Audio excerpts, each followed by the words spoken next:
Leader en transition, avec le soutien du service de la promotion de l'économie et de l'innovation du canton de Vaud et de la direction de l'économie, de l'emploi et de la formation professionnelle du canton de Fribourg. L'économie circulaire, une clé de la durabilité que Leader en transition aborde avec nos deux intervenants. Nous commençons en Gruyère, où le groupe Arsa regroupe ses activités dans l'immobilier et la construction, avec à sa tête David Repon, troisième génération de l'entreprise familiale fondée en 1945. Depuis 2023, cette PME de 150 collaboratrices et collaborateurs a résolument mis le cap vers plus de durabilité, avec notamment les certifications éco-entreprise Excellence, Carbon Free et une inscription au programme Swiss Triple Impact. Elles mettent un fort accent sur la circularité des matériaux et des ressources, une ambition qui se confronte à de nombreux défis, dont David va parler avec Benoît Charrière, co-directeur de la filiale suisse du cabinet international de conseil en durabilité DSS+. En 20 ans d'expérience dans le conseil en durabilité, Benoît a mené un grand nombre de projets sur les thématiques de développement régional et de l'économie circulaire auprès d'acteurs publics et privés en Suisse. Il pilote actuellement au sein de DSS+, le département secteur public en Suisse et soutient particulièrement le montage de projets complexes réunissant acteurs publics et privés autour d'enjeux communs comme le développement d'infrastructures ou encore l'animation de plateformes d'échange. Membre de la direction opérationnelle de la plateforme Régio Suisse depuis 2016, il est à l'origine de différentes initiatives comme la Fabrique circulaire ou encore la plateforme Starter. C'est dans les locaux du coworking Gotham à Lausanne ou DSS+ à ses quartiers que Benoît accueille David.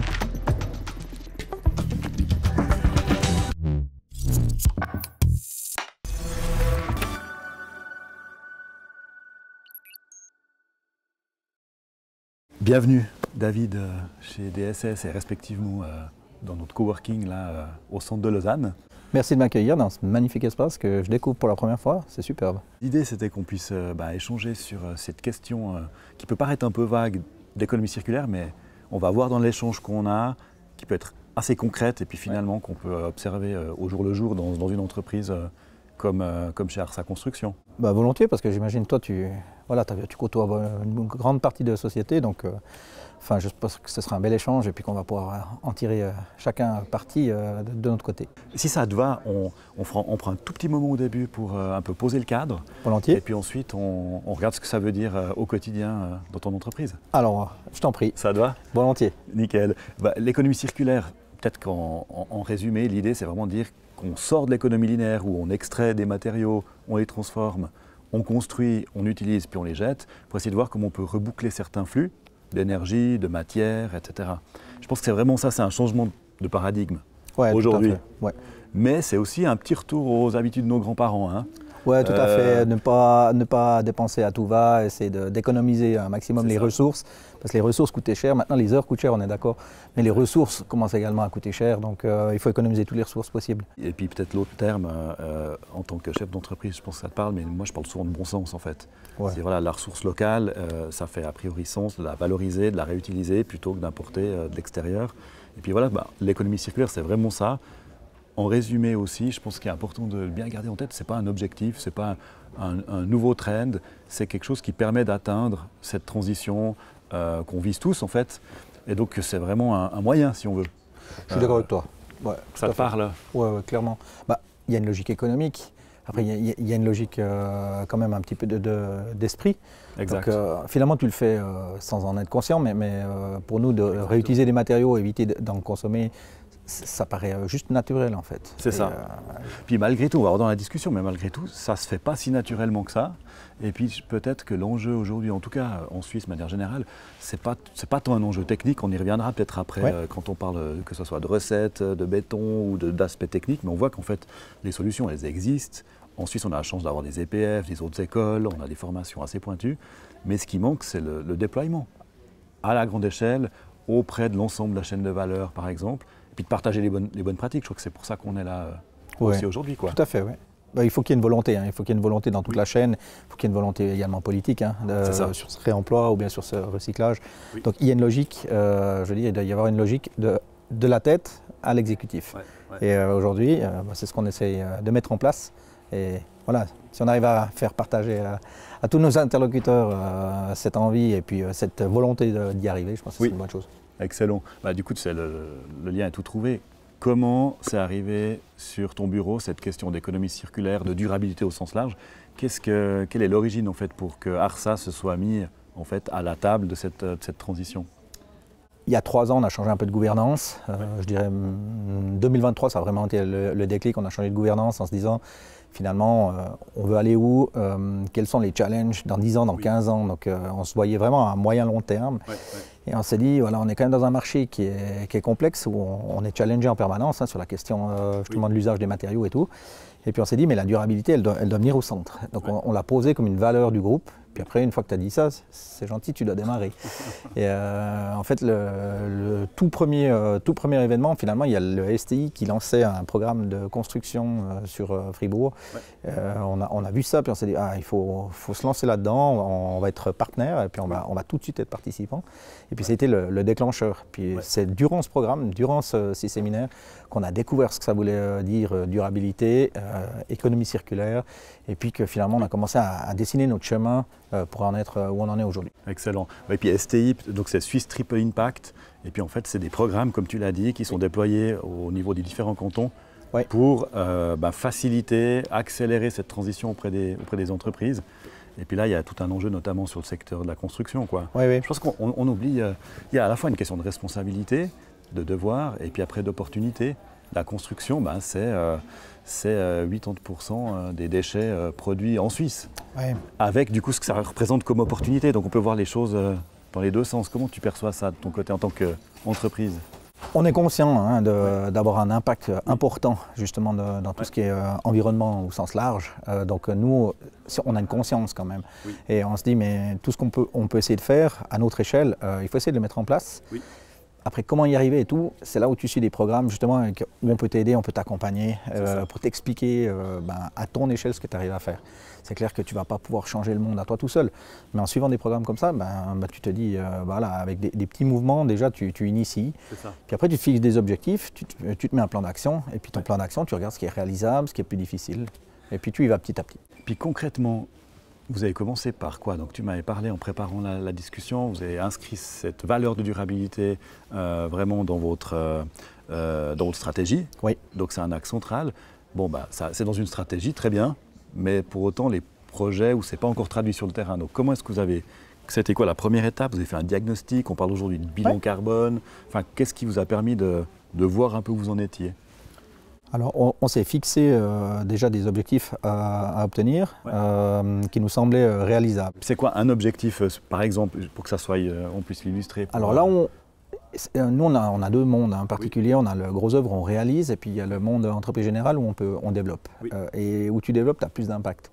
Donc quand on développe, on s'est dit, mais finalement là, on est acteur, on est décideur dès le départ. Donc qu'est-ce qu'on peut faire à notre échelle? Et typiquement là, on a fixé, dans toute l'entreprise, mais surtout dans le monde de l'entreprise générale, de se fournir ou de passer commande auprès de fournisseurs, de sous-traitants qui se trouvent à moins de 100 km du lieu d'utilisation du bien ou de la prestation. Donc un critère géographique. Ça, c'est un critère géographique qui se veut intelligent parce que tu as moins d'impact sur ton bilan et tout ça, tu as moins d'impact. Alors, on sait qu'il y a des ressources que tu ne trouves pas en Suisse, mais par contre, tu peux te les procurer avec des sous-traitants qui sont locaux. L'acier est un grand domaine chez nous. Avec des compétences locales qui sont assez fortes, exactement, plusieurs entreprises. Tout à fait. Et puis, nous, on utilise des fournisseurs qui se trouvent tous à moins de 100 km de l'utilisation au chantier.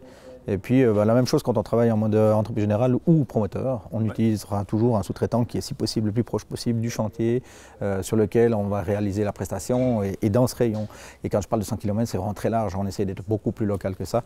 Bien sûr en respectant une logique économique, on est d'accord, mais il y a quand même cet impact en se disant, si on peut éviter de faire énormément de déplacements pendulaires. C'est une contrainte que vous êtes mise, et puis dans cette contrainte, vous trouvez des opportunités, ou comment est-ce que vous êtes arrivé à dire qu'il fallait une limite géographique? C'était quoi la raison qui vous a poussé à faire ça? La limite, il fallait fixer un rayon à un moment donné. Après, on pense qu'on peut l'adapter. On verra, vu que c'est quand même encore ça vous permet de vous démarquer en proposant ça Ça donne une ligne au sein de l'entreprise avec nos collaborateurs. Parce qu'aujourd'hui, on ne communique pas énormément là-dessus à l'externe, mais on doit être cohérent. Nos collaborateurs doivent le savoir. Et puis, ils vont l'appliquer à leur niveau. Tu vois. Intéressant. Puis du coup, de l'autre côté, avec ta casquette où tu réponds à des appels d'offres, comment tu perçois la réceptivité justement de ces alternatives que tu peux proposer ou de ces, on va dire, propositions qui peuvent avoir trait à de l'économie circulaire ou à de la durabilité? Est-ce que c'est bien pris en compte dans les appels d'offres? Quelle est un peu ta perception? Là, tu as la main, quand tu es justement entreprise générale, tu peux définir les règles, entre guillemets. Qu'en est-il de l'autre côté quand toi tu dois faire des réponses? Ça commence un peu dans le domaine public. Dans le domaine public, il commence à y avoir des marchés et des appels d'offres où les critères de durabilité sont partiellement tenus en compte et puis où on nous demande d'offrir des variantes avec des ciments bas carbone, des aciers recyclés, si possible en Suisse. Donc ça commence un petit peu dans le domaine public. Dans le domaine privé, le problème, c'est que c'est une question de coût. Et aujourd'hui, le moins 10 ans qui... Voilà, ça reste quand même le moins 10 ans. Ouais. Dans le marché public, en même temps, on fait des variantes. Nous, on constate que pour l'instant, c'est peu souvent retenu. Hein. Okay. Il y a un problème aussi de fourniture. Si je parlais des ciments bas carbone aujourd'hui, pour en trouver les volumes qu'on a besoin, voilà, on ne les trouvera pas si disponibles que ça dans un rayon assez proche. Donc on va devoir les importer. Est-ce que finalement, ça a une logique de les importer depuis l'étranger pour avoir des ciments bas carbone, alors que si tu les fais venir en train, voilà, le bilan il est moindre. Mais si tu les fais venir par camion, à un moment c'est ça. Qu'est-ce qui, de ton côté, génère en fait, donc tu as parlé des projets d'économie circulaire, tu as dit voilà, ça peut être lié à la stratégie, en fait, on se positionne, il faut qu'on soit cohérent par rapport à ça, donc ça c'est un moyen de développer des projets qui vont dans cette direction-là. Ouais. Là, il y a la question des marchés publics, on voit qu'il y a encore un peu des enjeux, on pourra revenir là-dessus. Quand on a préparé, tu m'as donné d'autres en fait, éléments qui font en fait évoluer vos productions. On a parlé des aspects par exemple légaux. Enfin, tu sens qu'il y a un peu des tendances qui arrivent où il faut que vous puissiez vous positionner. Alors, est-ce que tu arrives à nous en dire un peu plus Quand tu fais du recyclé, donc on parle beaucoup de recyclage hein, dans le monde du béton, on a des normes avec, nous on dépend de bureaux d'ingénieurs qui vont valider une recette et voilà, tu as un taux de recyclé qui va être autorisé et tu ne vas pas pouvoir décider toi-même de ce que tu fais. Donc tu vas le soumettre à la technique. Donc aujourd'hui tu as quand même un cahier des charges, tu as quand même des normes qui t'imposent de respecter ce qui aujourd'hui est autorisé par rapport à la résistance ou à la statique autorisée. Donc ce point-là, nous on n'est pas décideur. Tout à fait. On dépend, c'est à nous d'essayer de proposer, mais derrière, on doit avoir une validation, tu vois. Oui. Après, ce qui est de la proposition dans d'autres domaines, alors ça c'est le côté normatif, et puis après si on prend plutôt d'éléments recyclés, c'est clair, si on prend les aciers aujourd'hui, à plus de 97%, c'est des aciers qui sont recyclés, hein, on n'utilise pas des minerais de fer plus que ça. Et en fait, en termes de recyclage, nous, ce qu'on le fait de manière absolument naturelle, c'est tous les sols. Tous les matériaux dans les sols. Les matériaux d'excavation. Voilà. Dès qu'on peut récupérer et bien sûr revaloriser ces matériaux-là, c'est une logique économique, ça évite des transports, ça évite d'évacuer ces matériaux dans des décharges et tout ça.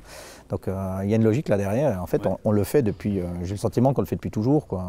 C'est par contre quelque chose qui peut être déployé à une plus grande échelle ou systématisé peut-être et puis rentrer aussi dans les fonctionnements de tes équipes aussi, hein, parce que je pense qu'il y a une stratégie, il y a un marché, il y a des avantages économiques, environnementaux que tu mentionnes, mais du coup, maintenant, dans une entreprise de la taille de Arsa, qui est comme une belle PME, comment tu fais transpirer en fait cette valeur, cette stratégie, ces besoins du marché qui évoluent dans tes équipes en fait? Comment est-ce qu'ils s'approprient, comment est-ce qu'ils adhèrent en fait finalement à cette vision-là? Tu dois commencer depuis le haut, ça commence par tes investissements, donc la direction doit prendre certaines décisions. Si tu veux économiser l'usage de matériaux, notamment par exemple le bois, dans la construction de bâtiments, le bois est beaucoup utilisé.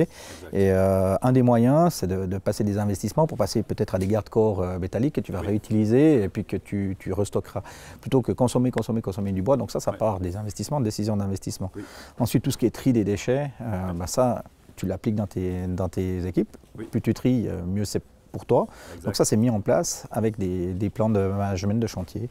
Et bien sûr, après, toutes les équipes suivent, mais si tu as mis le cadre et que tu as mis les moyens à disposition, derrière, les équipes suivent, elles réalisent ce que tu leur demandes, elles n'ont pas d'intérêt à consommer pour consommer. Donc elles voient aussi finalement, j'imagine, dans leur quotidien, qu'il y a un intérêt, que ça peut soit faciliter, que ça permet aussi d'avoir du sens dans leur métier, j'imagine. Oui, clairement.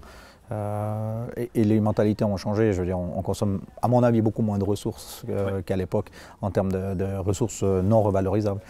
Donc, moi, j'ai le sentiment que ça évolue dans le bon sens. Et puis, est-ce que tu aurais un ou deux autres exemples un peu concrets quand voilà, tu dis dans ces étapes de chantier ou dans ces projets-là où il y a une exemplarité que tu trouves intéressante, que tu pourrais partager quand on parle de valorisation de ressources ou d'économie circulaire? Est-ce que tu aurais un ou deux exemples peut-être à partager où tu as pu observer, puis tu dis voilà, ça c'est intéressant et c'est quelque chose qui fonctionne bien? Alors nous, on monitore certains déchets par rapport au volume consommé. Un des exemples qui est criant, c'est ce que j'expliquais tout à l'heure, on est passé à des garde-corps métalliques et ça a eu un impact immédiat sur la consommation de bois annuelle. On a tout de suite vu une économie de 15 à 20% de consommation de bois annuelle. Donc ça, c'est un exemple qui est concret. On utilisait aussi beaucoup de bois pour tout ce qui est du domaine du coffrage. Et puis on a même assez massivement réinvesti dans des systèmes de coffrage modulaire. Et là, la consommation diminue énormément. Par contre, tu dois partir de l'investissement, tu mets tes équipements à disposition, ils les utilisent. Et finalement, la conséquence, c'est que tu as une baisse de la consommation. En économie circulaire, on parle d'éco-conception quand on a un produit.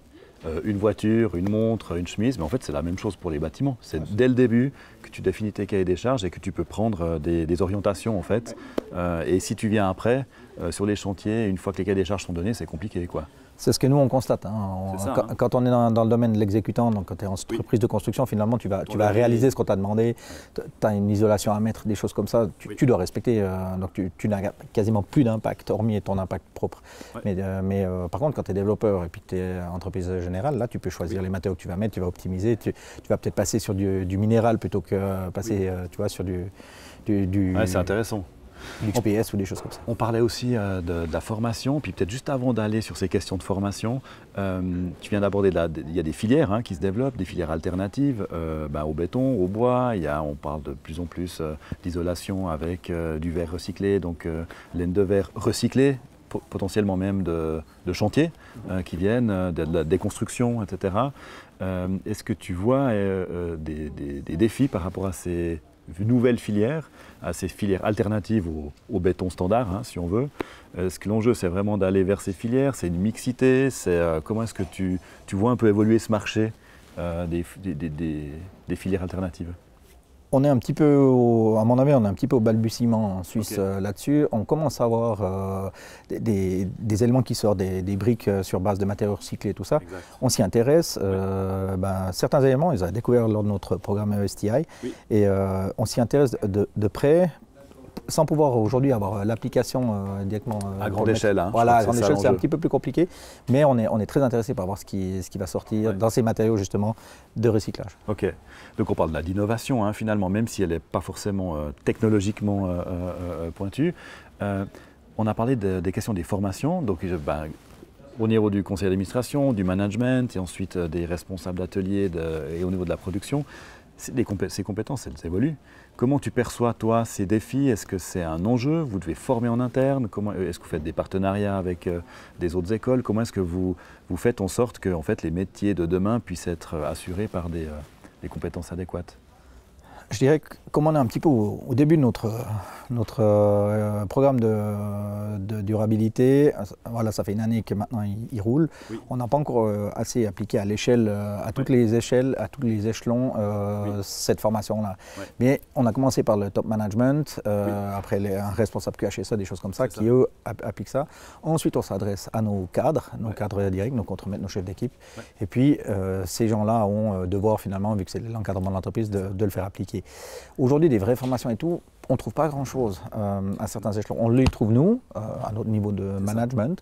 Par contre, appliquer vraiment sur le terrain et tout, il y a un petit manco là. Ok. Et puis en termes de métiers de la construction, là, il y a des métiers extrêmement variés. Comment est-ce que tu perçois, toi, justement, ces liens entre les métiers classiques de la construction et cette construction circulaire, durable, on l'appelle comme on veut? Est-ce que tu vois que la formation arrive à appliquer ensuite dans les métiers cette transition. On parle des architectes qui ont un levier important parce que c'est eux qui participent au design, mais après les ingénieurs civils aussi. On parlait des acheteurs dans le public, mais voilà, donc tous ces métiers-là, comment est-ce que tu vois qu'ils sont en train de migrer? C'est en train de s'accélérer, c'est pour toi en tant qu'entreprise, hein, c'est un défi, c'est un enjeu, tu vois que c'est quelque chose qui est en train d'être intégré dans l'entreprise? On sent que ce qu'on va appeler le groupe des mandataires, architectes, ingénieurs, commence à parler de durabilité, commence à intégrer ça un petit peu. Certains bureaux sont très en avance, on le vit, tu as des bureaux qui sont extrêmement en avance, d'autres sont plus, plus à l'ancienne et puis n'ont pas encore vraiment abordé ces questions-là. Donc, mais on commence à en parler et puis on commence à le voir dans les appels d'offres, on commence à le voir dans des critères d'appels d'offres, ce qui change un petit peu la dynamique. Donc nous, on sent que ça vient, c'est encore assez timide. Oui, donc en fait, qu'est-ce qui manque pour pouvoir déployer cette économie circulaire? Ça, c'est la question à laquelle on va arriver juste après. Avant, j'aimerais bien voir avec toi les facteurs clés de succès. Tu as dit justement un peu cette adhésion en interne. Nous, on le voit dans différents projets qu'il y a vraiment cette question, on parle de vraiment d'avoir une équipe en fait dédiée pour avancer les projets. Parce que le défi, c'est comment tu passes de la stratégie aux intentions à la réalité. Et puis souvent, on voit que là, c'est une difficulté, c'est pas évident, c'est pas un jugement, mais c'est vraiment une difficulté parce qu'il y a du changement à mettre en place, c'est souvent transversal, alors que les entreprises sont souvent organisées en départements, en silos, etc. Et donc quand on parle d'économie circulaire, il faut un peu casser ces silos, Et donc avoir des équipes où il y a plusieurs personnes de ces différents départements pour faire avancer la chose.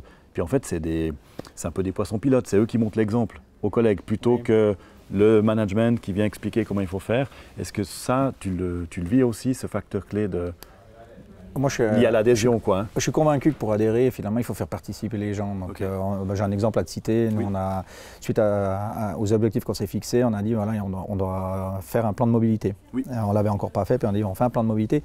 Mais c'est facile de le faire en tant que management. Tu poses des éléments là, on sait que ça va toucher à l'affectif de certains collaborateurs. Donc, on a créé une équipe, un team projet avec plusieurs secteurs, mais vraiment alors, de tout département, tout niveau de l'entreprise. Et c'est cette équipe-là qui a travaillé sur un plan de mobilité qui est arrivé avec des objectifs concrets, avec des mesures à prendre et des propositions de mesures. À la fin, bien sûr, c'est toujours le management qui va décider réellement des mesures qui sont applicables ou non. Mais sur proposition de cette équipe. Et je pense que c'est plus facile parce qu'après, eux, ils vont pouvoir relater ça voilà, c'est ça, ils vont pouvoir tout de suite causer dans leurs équipes à eux. Et ça, c'est un bon exemple. Donc c'est même un conseil que tu peux donner à d'autres entreprises d'avoir cette approche projet. Voilà, si c'est possible, et puis enfin c'est toujours possible, mais il faut prendre le temps ou leur laisser le temps de le faire également.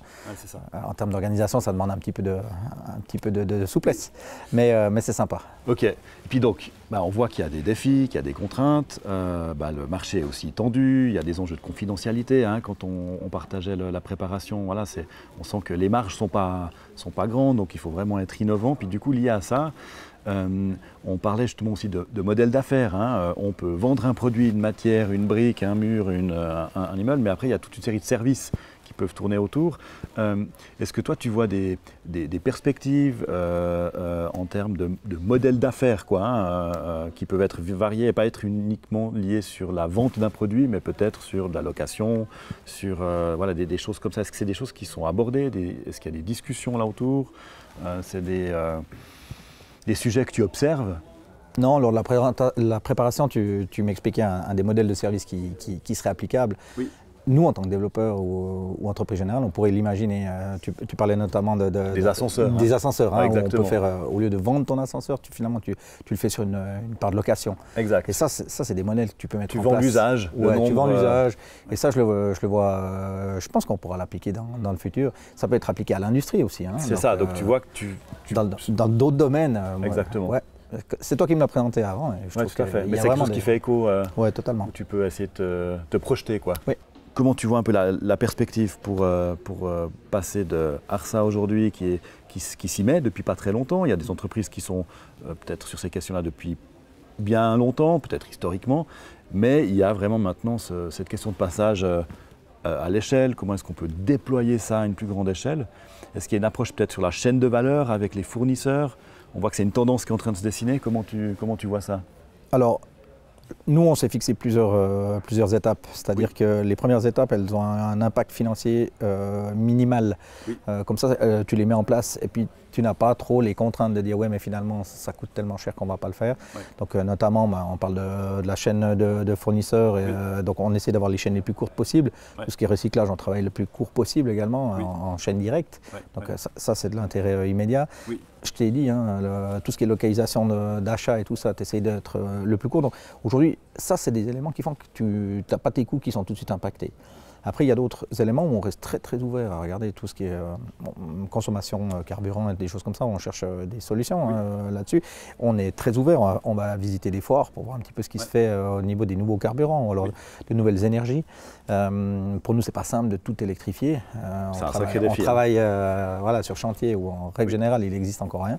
Donc ça, c'est des défis. Et on s'est fixé des objectifs. Et là, il y aura peut-être le step 2 où il va falloir se dire, voilà, il y aura un peu plus d'investissement à mettre quand on va faire ces choix-là. Mais je pense qu'on n'aura pas le choix, en fait. Ouais, pas le choix pour des questions légales, de développement, survie d'entreprise, on parlait de la concurrence, etc. Nous, ce qu'on peut observer, en tout cas, vu de l'extérieur, quoi, hein, c'est qu'en Suisse, il y a plusieurs programmes à l'échelle nationale. On peut citer, il y a REFNET qui est porté par l'Office fédéral de l'environnement qui donne en fait un soutien financier pour faire un premier diagnostic sur la consommation des ressources. Il y a le SECO, le secrétariat à l'économie, qui a développé une boîte à outils sur l'économie circulaire pour le public mais aussi pour les PME. Parce qu'on voit que c'est comment je commence, par quoi je commence. Souvent les entreprises, c'est un peu le triangle, hein, elles n'ont pas le temps, pas les compétences et pas l'argent pour essayer de s'y mettre. Donc là, ce que tu dis, typiquement pour vous, l'occasion, ça a été ce STI, d'aller rencontrer des autres acteurs, de partager de l'expérience, et puis de rentrer un peu dans un mouvement, c'est peut-être pas le bon terme, mais dans une dynamique collective, quoi. Oui, parce que nous, on est assez convaincus que la législation changera et je pense qu'on a des voisins européens qui sont plus en avance que nous, qui aujourd'hui demandent déjà de calculer des bilans carbone par chantier et ce n'est pas encore le cas chez nous. Ouais. Et à l'échelle des fournisseurs aussi, hein, oui, de plus tout à en plus, fait, hein. avec un scope 4 inclus dedans. Donc aujourd'hui, je pense qu'on n'est pas prêt à le faire. Ouais. Il y a des initiatives qui sont faites actuellement par des sociétés, par des gens, des collègues à nous, qui mesurent des bilans par chantier. Ouais, et en fait, c'est assez intéressant de voir ce qu'il en est. Et moi, mon avis personnel, mais ça n'engage que moi, je pense que dans quelques années, peut-être dizaines d'années, on va devoir donner un bilan carbone par appel d'offres pour comparer les deux éléments. Oui. C'est un critère objectivé. Ça pourrait être un critère d'adjudication qui serait, à mon avis, logique. Oui, tout à fait. Et puis ça représente aussi du coup des opportunités pour mieux optimiser et mieux consommer les ressources qui ont un coût et puis se positionner par rapport à la concurrence, quoi. Il y a les cantons qui font aussi pas mal de choses. Le canton de Fribourg qui a une feuille de route économie circulaire, le canton de Vaud qui a ce programme Viva de soutien. Le canton du Jura a lancé un appel à projet collaboratif dans la construction pour les entreprises.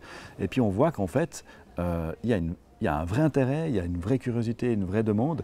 Et puis c'est comment en fait le public peut aussi aider à passer à cette étape-là. Comment tu perçois toi cette question un peu de partenariat public-privé, si on laisse de côté la question des appels d'offres, du cahier des charges et des achats, comment tu perçois cette question un peu aussi de partenariat public-privé, d'initiative collective? Alors toi, tu faisais mention de beaucoup de programmes cantonaux, mais... il y en a autant que de cantons qui existent en Suisse. Donc ça, c'est peut-être aussi un défi d'ailleurs pour une entreprise. C'est ce qui est difficile et nos fêtières devraient nous accompagner un petit peu là-dedans. Nous, quand tu es une société qui a décidé de t'impliquer là-dedans, tu es une PME et puis tu dis, je consacre des ressources, tu vas t'intéresser à ça. Par contre, celui qui est petit, qui est dans son coin, qui ne sait pas où débuter, s'il est accompagné par une fêtière qui dit, voilà, il y a tel type de programme et tout ça, ce serait quand même, à mon avis, un élément intéressant et c'est ce que devrait apporter une fêtière à ses membres. En tout cas, tu passes le message, c'est un défi, c'est un enjeu et puis c'est aussi finalement, ça permet d'évoluer. Il y a le centre de compétences de la construction qui vient d'être cette année mis en place dans le canton de Vaud pour aller dans ce sens-là justement, d'avoir des centres de compétences, d'avoir des personnes qui peuvent centraliser une information, peut-être encourager et développer son chose. Et puis dans le canton de Fribourg, on a aussi un Blue Factory. Voilà, exactement. Donc il y a plusieurs. En tout cas, les entités sont là. Et puis ce qui manque, si je reprends tes mots, c'est d'essayer pour accélérer cette transition, c'est de partager cette information notamment sur les normes qui vont évoluer, par exemple, sur les défis des acteurs publics qui vont percoler sur les projets, quoi. Oui, oui, et puis que voilà, chacun prenne conscience qu'on peut être acteur, hein, et puis qu'on n'a pas besoin de subir toujours une norme qui arrive, on peut essayer de l'anticiper, et puis voilà, de voir ce qu'on peut faire à notre échelle, sans forcément toujours subir et dire voilà, ça nous tombe dessus. Non, je pense qu'on peut essayer de travailler bien en amont, et puis d'essayer de nous-mêmes influencer peut-être voilà, les maîtres d'ouvrage en leur proposant, et on dit bah voilà, je te propose cet élément-là, est-ce que tu es intéressé? Oui, non. Après c'est lequel dernier choix, mais au moins nous on doit être proposant. Ouais. Bah, je ressens bien vraiment cet esprit d'entrepreneur que tu représentes, quoi, avec une entreprise familiale, hein, je pense que c'est important de le dire. Et puis en fait il y en a beaucoup en Suisse, c'est 99% du tissu économique, c'est les PME. Et puis c'est vraiment, je pense, intéressant d'avoir cet avis d'une entreprise qui s'y est mise récemment et qui partage en fait ces éléments-là. J'ai une dernière question. Si tu avais une baguette magique, lundi matin, tu te retrouves dans tes bureaux, les contraintes, elles sont laissées sur le parking, mutualisées grâce à votre plan de mobilité. Ça serait quoi ton vœu? Ce serait quoi ton souhait par rapport à ça? En termes d'économie circulaire et de consommation des ressources au sens large. Alors si je devais en choisir un, j'aurais trouvé le moyen de décarboner complètement la flotte. Parce qu'aujourd'hui, dans notre bilan carbone, c'est tout ce qui est mobilité des collaborateurs. Dans notre domaine, c'est très impactant. Donc si on trouve le moyen aujourd'hui de décarboner et puis que ce soit fait, ce serait un joli rêve. Ouais. Bon, pas retenu, on se revoit dans une année? On essaye. Ça marche. Merci pour la discussion. C'était un plaisir et merci à toi. Partagez. Leader en transition, avec le soutien du service de la promotion de l'économie et de l'innovation du canton de Vaud et de la direction de l'économie, de l'emploi et de la formation professionnelle du canton de Fribourg.